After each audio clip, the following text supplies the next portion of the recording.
Amigos, as punições que ocorreram no GP dos Estados Unidos, sobretudo esta que o Norris sofreu, gerou uma controvérsia gigante. Neste vídeo vamos analisar as punições que foram aplicadas no GP e vamos debater sobre esse assunto. Saber a sua opinião aqui nos comentários. Padrão Treta F1, sem enrolação, vamos direto ao conteúdo.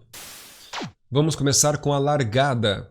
Aqui começou a grande polêmica. É importante primeiro entenderem a ordem da largada. Norris largou em primeiro, Max em segundo, Sainz em terceiro e Leclerc em quarto lugar. No lance da largada, esses quatro pilotos são sujeitos. Vamos lá.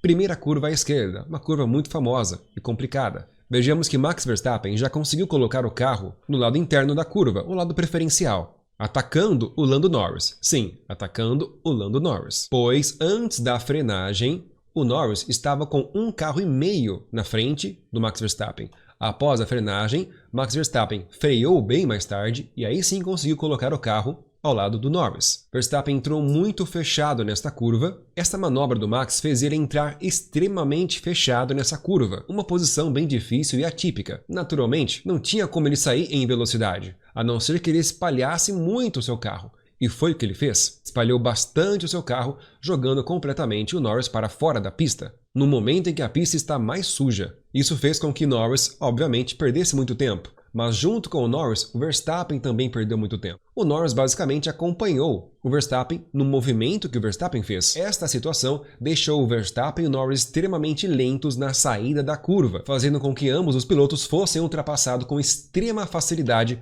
por Leclerc. Olha isso. Mas quem levou a pior foi o Norris, pois ele acelerou fora da pista quando ela estava suja, então não teve aderência. E na primeira curva da pista, Norris caiu para a quarta colocação. Podemos considerar então, de forma plausível, que a culpa de Norris sair de primeiro para quarto colocado foi do Max Verstappen. Concorda com isso até aqui? Vamos ver o lance de um outro ângulo. O Leclerc. Olha só a posição do Leclerc. Ele estava no meio da pista, o Sainz no canto direito estava na parte externa dessa curva, que são posições, para esta curva, bastante normal. É realmente o Max Verstappen que forçou bastante o lado interno da curva para cima do Norris. Neste lance vai ser possível ver como que o Max Verstappen jogou o Norris para fora da pista, dessa forma dando uma larga vantagem para o Leclerc, que ficou com a pista limpa, assumindo a primeira colocação e entregando para ele uma vitória um tanto quanto tranquila. Para finalizar esse lance, vamos continuar vendo do ponto de vista da traseira do Norris. Veja como ele sai totalmente para fora da pista, não teve escolha. E na retomada de velocidade, ele usou toda a extensão externa da pista, quase passando até mesmo por cima da grama. Só conseguiu voltar para a pista no final da zebra. Pois, como é possível ver neste lance, veja que a grama já está neste ponto. Mesmo após a curva, depois de vários metros, uma boa dezena de metros, Max Verstappen ainda continuava não dando espaço para o Norris. Por esse motivo, Norris se viu na obrigação de acelerar totalmente fora da pista. E somente quando acabou a zebra é que aí sim Max Verstappen jogou o carro um pouco para a esquerda, dando espaço para o Norris entrar na pista de novo. Este foi o primeiro lance que começou toda essa polêmica de punições estranhas. Agora vamos para o próximo.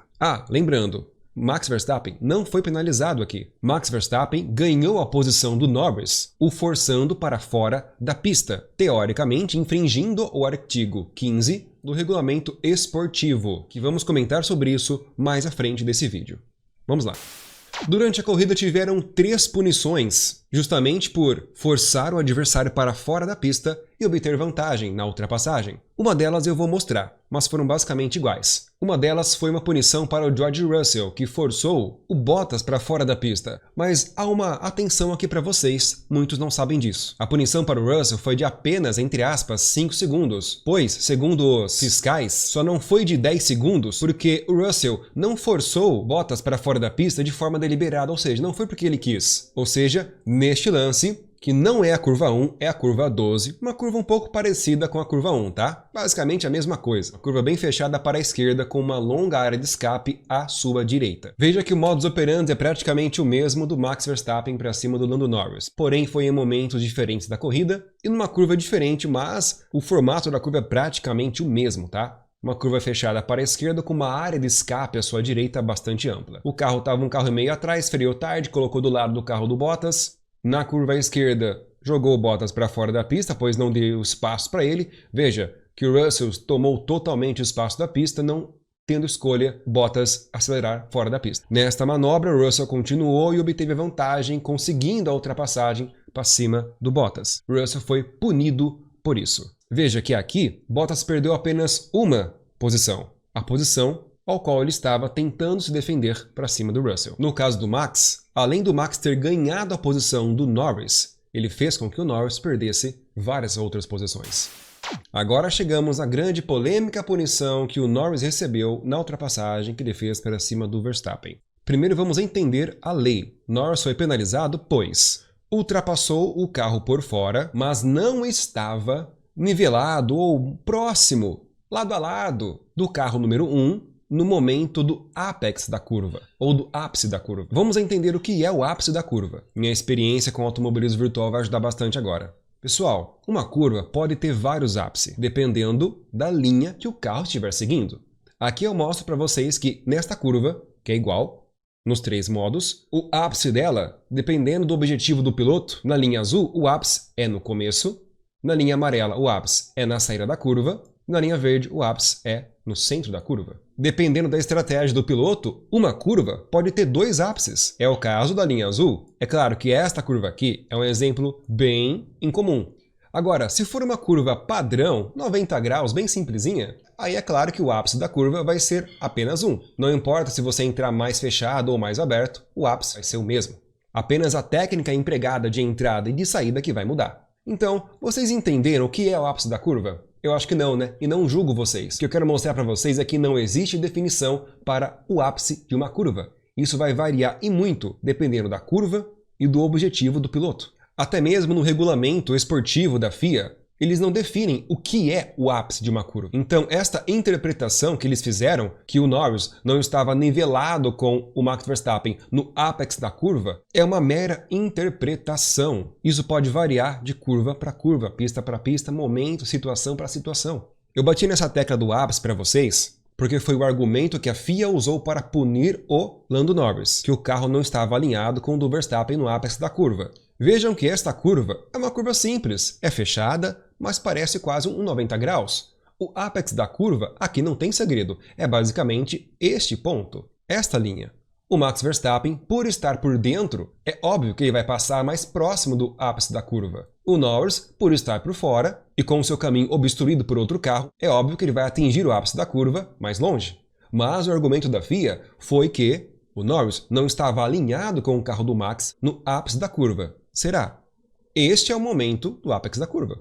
O momento de menor velocidade de uma curva simples como essa de quase 90 graus. Nesse momento, os carros já começaram a acelerar. Agora eu pergunto para vocês, pessoal. O Norris não está alinhado com o Max Verstappen? Segundo a FIA, não. Segundo a FIA, o Norris perdeu o direito de fazer a curva ou de disputar a curva com o Max Verstappen. Então a FIA determinou que o Norris, nessa manobra bonita, perdeu o direito de disputar a posição. Agora presta atenção, são coisas diferentes, tá? Aqui na punição tem um ponto. Na sequência, agora vamos falar da sequência, tá? Na sequência, depois do ápice da curva, que é isso aqui, onde o Norris já tinha perdido o direito de disputar com o Verstappen, na reaceleração, pelo fato, isso é o argumento da FIA, tá? Pelo fato do Norris ter continuado a aceleração por fora da pista, veja, foi considerada uma ultrapassagem ilegal, pois o Norris ultrapassou Verstappen por fora da pista. Na sequência desse lance, o Norris consegue fazer a ultrapassagem. Mas aí entra um outro porém. O Max Verstappen também estava fora da pista. Entra um segundo porém. O Max Verstappen não deu espaço. Aí você pode argumentar, mas o Verstappen não deu espaço para o Norris. Por isso que o Norris foi para fora da pista. A FIA não entende assim. A FIA interpreta todo esse lance de 2 formas que eu já expliquei para vocês. E agora eu vou ilustrar melhor e mais rapidamente. Este aqui é um lance. Neste momento, o Norris, segundo a FIA, perdeu o direito de disputar a posição com o Max Verstappen. Ou seja, aqui, segundo a FIA, Norris deveria tirar o pé e deixar o Max seguir. Agora, daqui para frente é um outro lance. Norris passou o adversário por fora da pista e isso é proibido pelo regulamento esportivo. Pois, por ter acelerado fora da pista, ele ganhou uma larga vantagem. Ou seja, por determinação do Xandão, quer dizer, por determinação da FIA, Norris perdeu o direito de disputar uma posição com Max Verstappen. Eu volto a ressaltar para vocês, a definição de apex de uma curva é totalmente interpretativo pelos comissários e não tem nada específico falando sobre isso no regulamento esportivo da FIA. Fiquem à vontade para comentar a sua opinião aqui nos comentários, é muito importante saber. E também é legal ampliar este debate. Deixe seu like nesse vídeo para me ajudar a continuar com essa atividade. O canal ficou parado durante 2 meses, estava focando com a minha família e meu trabalho, e eu voltei nessa semana. Então o YouTube tem que entender que eu voltei a produzir vídeos. Então, seu like, inscrição e compartilhamento ajuda muito. Padrão Treta F1, análises e cobertura da Fórmula 1 de forma técnica, direta e sem enrolação. Obrigado.